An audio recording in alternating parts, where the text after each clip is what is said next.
Reborn.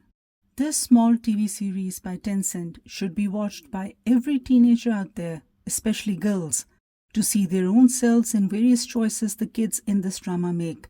And once again, the girls should watch it when they become adults so that they can sympathize with the parents of this drama as to how difficult and complicated their responsibilities are. I think many viewers will recognize their own family or societal patterns and tribal mindset in this drama's landscape. Based on Qiang Yu's novel of the same name, and if I'm mispronouncing the name, I've gotten it from the YouTube. I have no other way of confirming the pronunciation of author's name.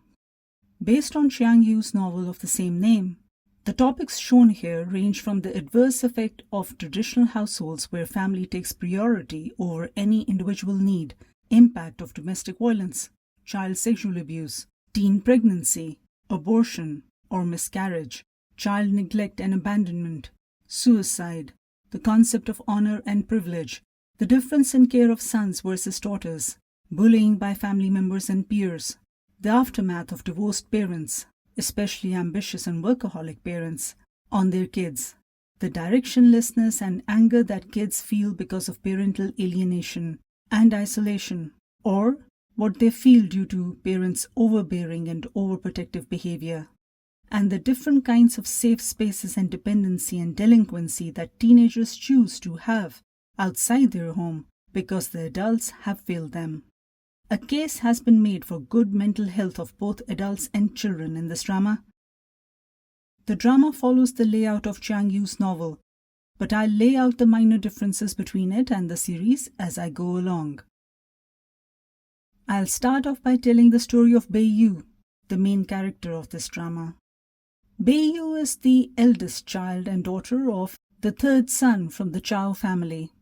Though she died young at 20, she is the catalyst for everything that happens in this family for the rest of its members' lives. Bai Yu was failed by everyone in her life, so much so that she gave up on life early on. She killed herself. Her grandfather lives in a village. 2 of her uncles are childless. The eldest of her uncles adopts a boy, Jin Rui, secretly and raises him as his own. The family knows of it, but the village does not. Jin Rui is 6 years older than Bai Yu. He is the one closest to Bai Yu since she has no other siblings around. In the novel, her other uncle gets his wife through human trafficking network. That is, an educated girl is kidnapped from another town and sold off as a bride to Zhao family. She never sees her original family again. The bride is then mistreated by her husband and loses her mind and kills herself. The drama, however, makes no mention of it. And the uncle here is very attached to his dementia-ridden wife, who ultimately dies accidentally. Now, Bai Yu's father is the third Zhao's son, Lu Sheng. He's the one working in the city with his obedient, semi-educated wife, Fang Hao, who also has a job. He has 3 kids, just because the elders wanted a son. This is a family where elders have to be listened to and everything revolves around sons and family honor. A typical tribal mindset family. Wives and daughters be damned. Bai Yu is the eldest daughter who is left behind in the village on the orders or advice of the elders. They say they want to unburden Lu Sheng and Fang Hao since they must be busy with jobs and kids, but to me it looked more like the elders wanted to make sure they keep getting a steady stream of monthly income from Lu Sheng as child support payment, because when Lu Sheng and Fang Hao come back to take Bai Yu back, they are told to leave their other daughter, Qing Yu, in the village.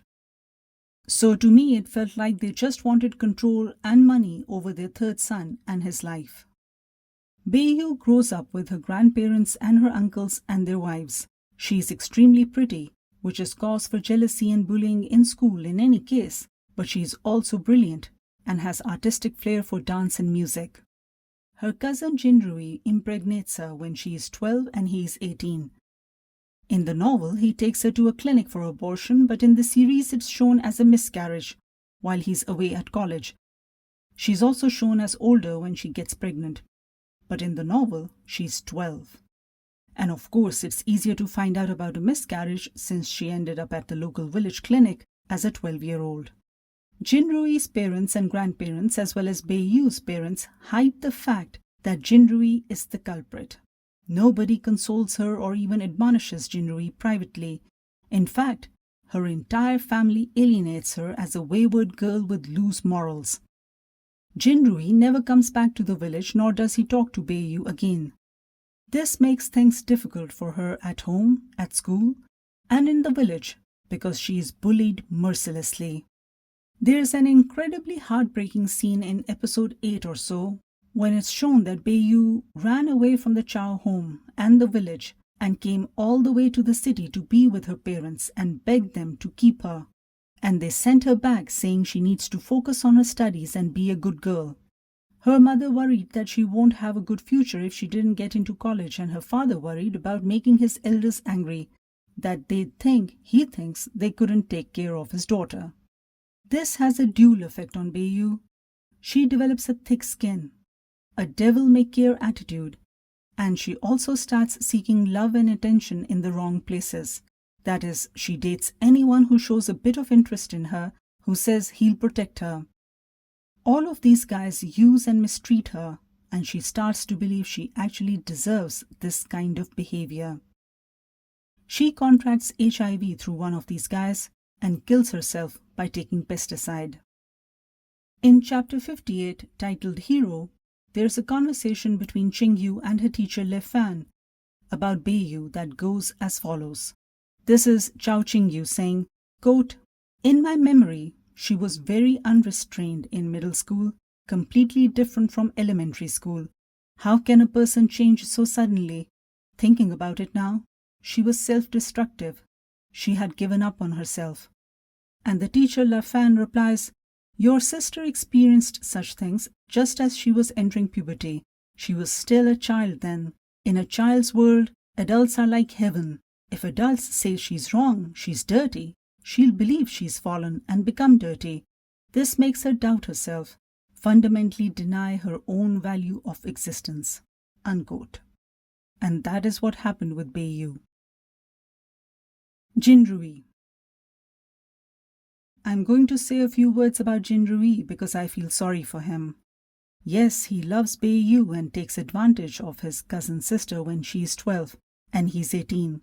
Yes, he doesn't acknowledge or take responsibility for the baby or abortion or miscarriage and lets Bai Yu's reputation go to smithereens over salacious innuendos. Yes, he never looks back. But he's a bright student who's an adopted kid, and none of his elders scolded him. In fact, they protected him. Even Bai Yu's own parents do not stand up for her. There's a funny scene right after shit hits the fan on his wedding day when all is revealed to the guests, and his mother is shown crying over how it's the second attempt to ruin her son. So no one blamed him till outside world got wind of his and his family's despicable lies. Also, Jin Rui's rise was a source of pride for the entire village. He's the first one from the village to go to university and get a well-respected government job. In the novel, Jin Rui never takes ownership for anything and in fact, infuriatingly talks badly about Bai Yu to Qing Yu. In the series, however, he's repentant to a certain degree and shows in words and actions to be a considerate person. He tries to make amends the only way he can, by giving reparation money to Bai Yu's parents, Lu Sheng and Feng Hao, each month, and they take it. By the time his marriage to a well-known and well-connected official's daughter is scheduled, he has been giving money for 2 years. It doesn't matter that Feng Hao returns it all to him as a wedding present, not having spent a penny, but I feel elders were more to blame than Jin Rui, and what happens to him, his life and his career, was unfair, but maybe had to be done to teach his elders a lesson and ruin their pride, reputation and future. Especially when you see the reaction of the family after the scandal is disclosed at the wedding. They blamed the girl and her family, and Qing Yu and her mother, as opposed to the son and themselves. So nothing is cut and dry in this drama. Children who are products of dysfunction cannot be blamed that much for their action as opposed to the elders who created that dysfunction in the first place. Qing Yu. The 16-year-old protagonist Qing Yu is the younger daughter who was raised under the watchful and overprotective gaze of her duty-bound parents.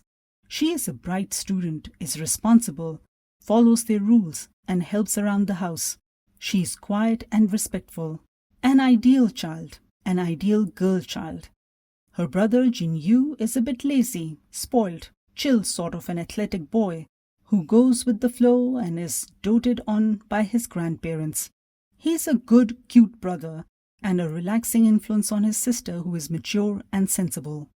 It is established in the first episode that Lu Sheng and Feng Hao get overly concerned if anything even remotely adverse happens to their two kids, even if it's a small scratch. They are high-strung, emotionally constipated, and financially drained.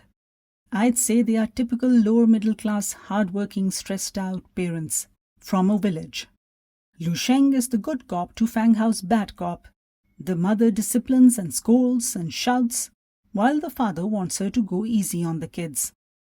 Anyways, Qing Yu starts to notice that she is treated differently from her brother and that it all stems from the bad reputation and dishonor that her elder sister brought on her parents and larger family. Her father had to leave his job and relocate to another town just to escape the rumors about his older daughter 2 years ago.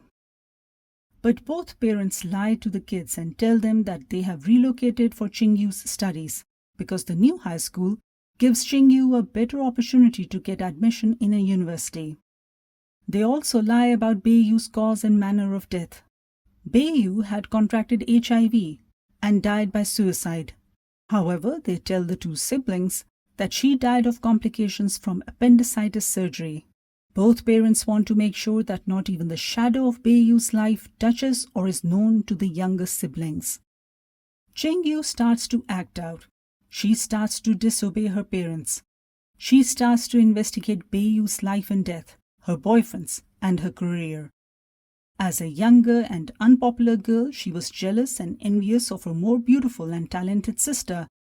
But now she finds secrets and enigmas and a huge ambivalence and chasm between what her family members say about Bai Yu and what people who were closest to her friends at the dance academy and various boyfriends, tell her. Time and time again, she is reminded that Bai Yu and her death is in the past, so everyone should forget and move on.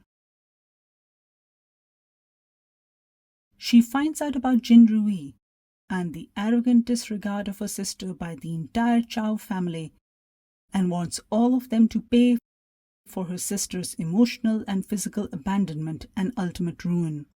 She does this in a spectacularly bold manner.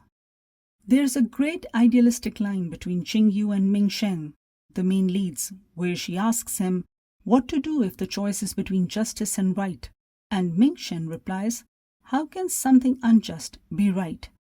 Idealistically, this line makes sense, but in the real world, Jin Rui's ascent would have benefited the entire Chao family in the village and in the big city. Was it worth it to bring him and the family down? Qing Yu thought so, and when you are watching the drama, you feel she is right. However, that big, bold step doesn't take her very far because she is a kid and part of a family where elders and their tribal mentality rule. Her mother tells her at the end of the novel in Chapter 61, New City, quote, "You're different from your sister," Li Fanghao continued, looking at her lovingly. She appeared outgoing but lacked determination and was timid. You, though quiet on the surface, have strong opinions inside. I know there's nothing you're afraid to do." Unquote. Zhang Jingyi is playing the role of Qing Yu.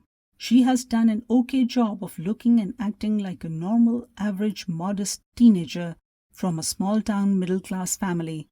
Netizens have been mean about her, expecting she'd be more glamorous or made up. But I think she's dressed according to the part. She has limited acting range, but the character internalizes a lot of her thoughts and feelings without showing anything on the outside, so it's fine. She's a naturally beautiful girl and her minimalist face and dress suits the role she's playing. The story shows 5 sets of parents, 3 from the same Zhao family. Then there are Ming Sheng's parents, and Mumu's parents. As parents, Liu Sheng and Fang Hao do seem despicable because they failed to protect their eldest and were instrumental in her alienation. They come across as draconian in their control of Qing Yu.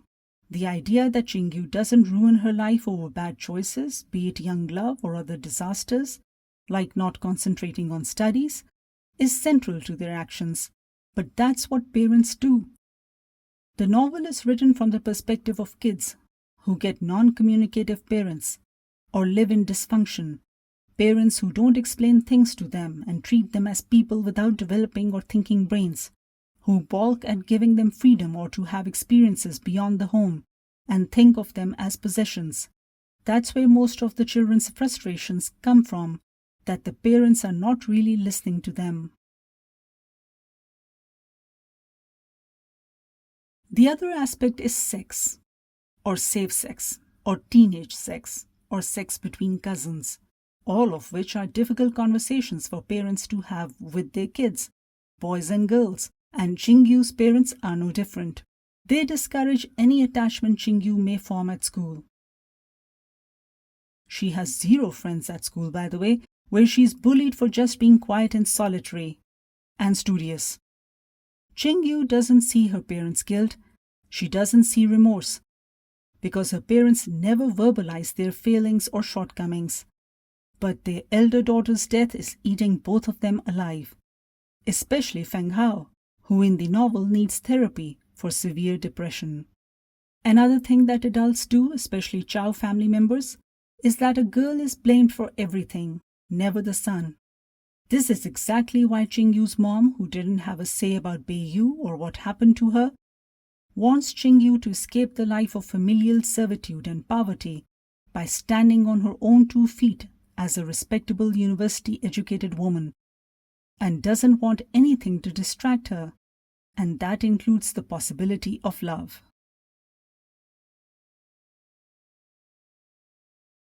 Momo has gotten a bit of hate from netizens too, who are probably used to seeing girls being pitted against each other. They are not used to seeing a girl mature beyond her years, who gives solid advice to everyone every step of the way, without expecting anything in return. Momo's father was a big shot, and now is a big shit. He lost it all in bad investments and drinks away his sorrows, beating up his wife and cursing his daughter. She is friends with both Ming Sheng, the male lead, and Qing Yu, and I think gives good advice to Qing Yu, first about Jin Rui and the Chao family dynamics and prospects, and secondly not to jeopardize her own future by running away with Ming Sheng just to work at a supermarket to get away from the parents, when both of their prospects in future studies and employment are much brighter if they stay with their respective parents. Netizens took it to mean she had her eyes set on her childhood friend Ming Sheng. She does not. And that brings us to Ming Sheng. Ming Sheng is a star at everything. He is rich, he is a brilliant student, he is good in arts, sciences, sports, he has friends.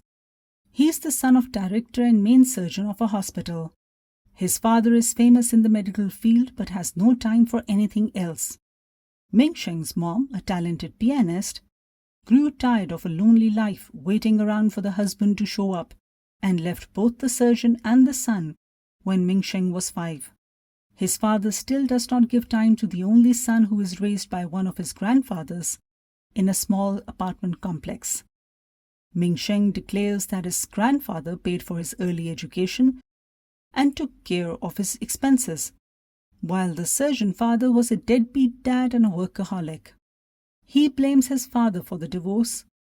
He hates his father for never putting him or his mother first.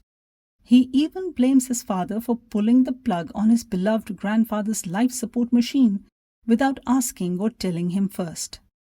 This is when Ming Sheng starts acting out. He is rash and brash with a bullying streak. He skips classes. He only goes to his father when he has to collect his monthly allowance, giving all kinds of zingers to his poor father while doing so. Ming Sheng doesn't realize how immature he sounds when he lashes out at his father In fact, he constantly blames his father for the divorce, while his mother never raised him either, and is following her passion as a successful pianist in Paris. He never accuses her of abandoning him. He also throws a hissy fit when he finds out his father is dating a nurse at the hospital, versus his reaction to seeing his mother's young manager in Paris showing devotion to his mom, prompting him to tell his mother to start life anew. He's very accepting of this and tells his mother to start life anew. He doesn't want the same for his dad.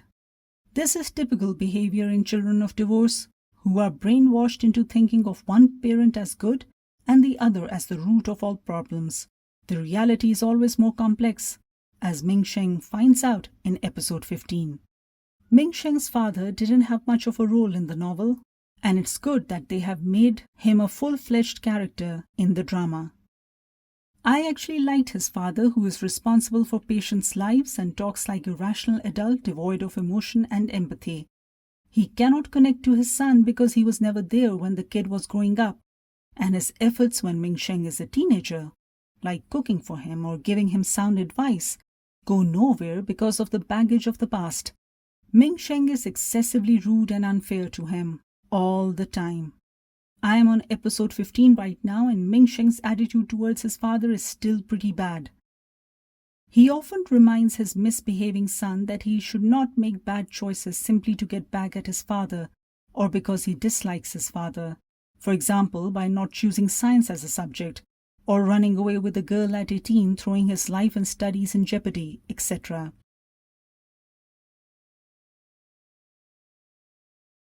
I think his father is right. Ming Sheng will only understand things when he grows up. Both Qing Yu and Ming Sheng want the adults to fess up and acknowledge their mistakes, but the adults keep telling them they'll understand when they grow up. It's also interesting to note that Qing Yu chooses finance as her higher studies simply to please her mother, because her mother wants her to have a secure future, even though Qing Yu wanted to pursue literature. And Ming Sheng ends up being a cardiac surgeon, choosing the same field as his father, in spite of saying that he was interested in arts as well. The male lead playing the role of Ming Sheng, Zhou Yi Ran, is miscast. Ming Sheng is supposed to be a complicated boy, a domineering bully and a stubborn savior. A boy mature beyond his years because a senior citizen raised him. A boy who desperately wants to take care of someone, anyone. He wants to be needed, probably because his parents didn't really need him. Because of his history of divorced parents, he remains loyal to Qing Yu, even after separation from her. He cannot wait to be an adult and be out of his father's control and tutelage and be on his own. However, the male lead playing the role, Zhou Yi Ran, is a pretty boy, caked up to the max to look as white as possible. He doesn't have the acting ability to fulfill the complexity or subtlety of this character, but he's pretty to look at. My thoughts on ending. For me, the story loses its luster around midway, both in the novel after chapters 23 to 28 and the series after episodes 10 to 12, when Qing Yu takes the deliciously cruel and maybe foolish revenge from her entire family for abandoning her sister in her hour of need. Qing Yu and Ming Sheng's romance is a non-romantic romance that takes the rest of pages and screen time. That is, he helps her, listens to her, takes care of her, is there for her whenever she needs him. She takes part in competitions, makes friends, has counseling, but she never overtly expresses the depth of her feelings and liking. In fact, she discourages him for his own good, as well as to keep peace at the home. I think it was good that she went to university and he went to America for higher studies. Both sets of parents got their wishes, what they had worked towards. And these young people were better off in their 20s than if they had dumped everything and run off to work at a supermarket at 17 or 18. However, this drama makes a point to show what various familial and societal dysfunctions do to one's mental health, and to seek help, any help, when you're not getting it at home. There's a great line in chapter 61, New City, that I'm quoting over here. This is when Qing Yu is in college and is 19 or 20 years old, and she thinks to herself, quote, occasionally, pausing amid her busy life, Qing Yu would recall the mud and storms of her youth and ponder what growing up meant. Was it numbness? Was it letting go? Was it forgetting? Unquote. A caged bird that was healed by Ming Sheng is frequently shown with Qing Yu, a metaphor for how Qing Yu feels with her mother and family. Ultimately, she found her freedom by following what her mother had suggested all along, going to university and completing her education without getting a boyfriend in high school. It was also good to see her in chapter 61, New City, make the first move as a 20-year-old to get in touch with Ming Sheng under the ruse of getting her mother's hairpin back. She has tried a lot of things. She's studying, she's making friends, she's successful as a hand model and print model. She has even been asked to invest in a business. And when she feels like having a boyfriend, she gets the courage to approach Ming Sheng via WeChat while he is in New York. And that's how they find their way back to each other.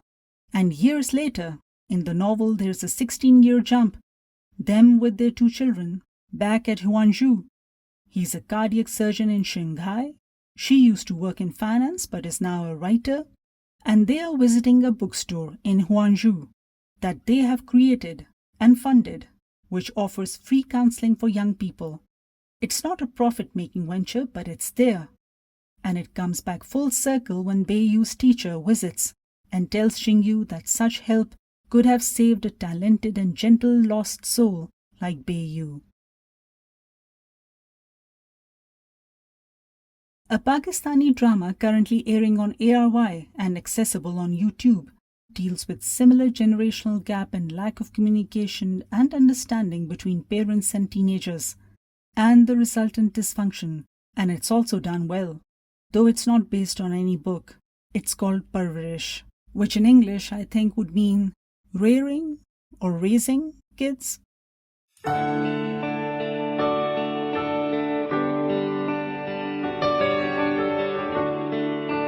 Reborn has been shot in actual places, like village and small town, in a non-glamorous way. There's no soft focus and shining light anywhere. It's supposed to feel rustic and raw, and does, for the most part, with a good overall cast.